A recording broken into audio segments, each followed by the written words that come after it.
welcome to the inaugural episode of The View from Vertex. This is day one, week one, ground zero. On this podcast, we're going to be speaking to scaffolding industry professionals, the movers and shakers shaping the construction industry, as well as entrepreneurs, sportsmen and women, and people with a story to tell. That leads me to my first two guests.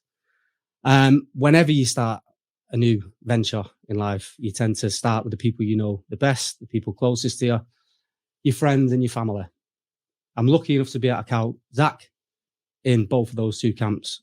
Zach is the nephew of my best friend, Frankie. He's unlucky enough to have known me his entire life. He's a scaffolder. He's a budding property entrepreneur. He's also a white-collar boxer and Fusiliers sniper. We've got Paul. Paul's going to be organising the event that Zach's boxing on. Paul, something of a local hero. He's a ambulance first responder volunteer, also an ex-serviceman with the same regiment as Zach. He was a specialist machine gunner drummer. He's a local entrepreneur with 3 successful businesses to his name. Genuinely a great person to be around, full of energy and a lot of great stories to tell. So in true podcast fashion, I hope that everybody's listening. And if you are, tell fucking everybody. Gents, welcome to the podcast. Oh. Zach, how's things? Very good, mate. Very good. Pleasure to be on. It's great to have you. It's also, I'm going to have to thank you in advance because you didn't really know much about this. Yeah, kind of got ambushed coming out of the So, for anybody who doesn't know, I rang Zach this morning on my way here, and I was always going to be recording the first episode. And I was like, I'm going to speak about who I'm going to speak to. It's probably just going to be a bit of an intro. And I thought, this is just going to sound shit. I need a guest. I need someone to be on there. Zach's one of those people. You ask him and he just says yes and worries about the consequences later. I probably count myself in that camp as well, but I can't thank you enough for coming on. Paul also got ambushed. Full frontal attack, wasn't it? Full frontal attack. So I collared Zach. Zach was happy to come on and all the rest of it. He said he was going training for the fight that he's got coming up. And the person who's organising the event just so happens to be in the room as well. Paul, great to have you on. Thanks for being here. It's a pleasure.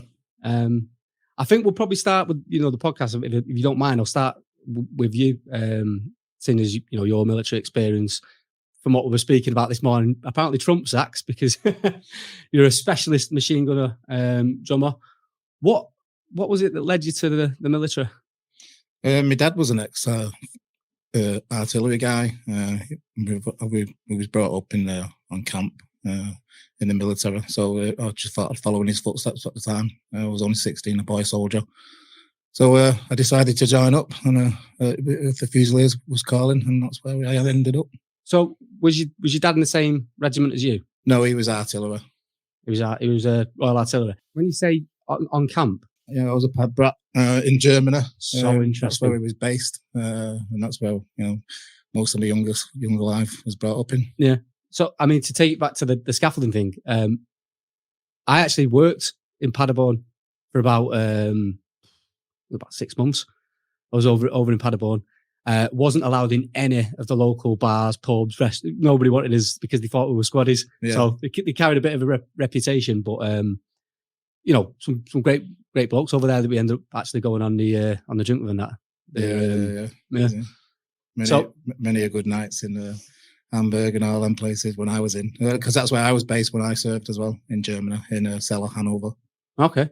So yeah, did 5 years there before we moved to North Luffenham. So is it almost like a bit of nepotism, like you've followed in the old man's that's it, yeah. footsteps? Active service?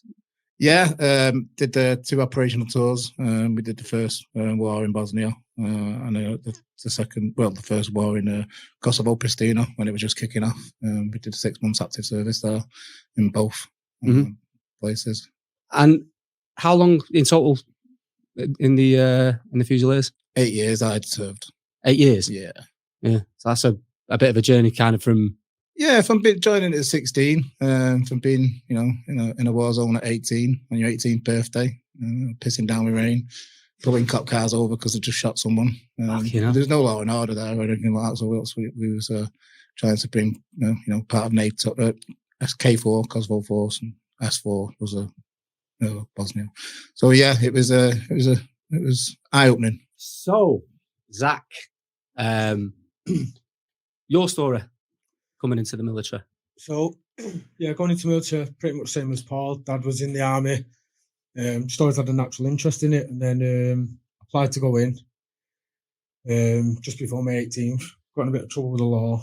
So yeah, we know about that. I had to sort of... Are you keeping that a secret or telling us No, it's just one of them, and it's part and parcel growing up, fighting and stuff, and then so I had to sort of knock that on the head, and then obviously went scaffolding for a bit, so I had that sort of under my belt, learnt my trade, and then one of my mates, Connor, rang me and was like, "Mate, you're applying now, it's time to serve," so jumped straight back into it, and that was me, off up to capture it, phase 1 and 2, got like top student, soldier, won a few awards up there, straight, got to the battalion, and then because one of my mates was in snipers anyway, Connor. Yeah. He was like, "Yeah, just make the jump, man. Come across." So little red ass went knocking on my sergeant's door. I was like, "What, I'll go snipers?" He was like, "Yeah, do already." He's like, "Do it, mate. You got to do 2 years yet before you can go over to." See, I've heard this from a lot of people who've been in the military and all the rest of it, and I think I read it in Ant Middleton's book. I think it was. I think a lot of the time, the senior sort of officers and people in charge sort of say that don't get ideas above your station, partially to sort of slap you down a little bit, but sometimes I like a rocket under your ass, Yeah, to make you want it a little bit more.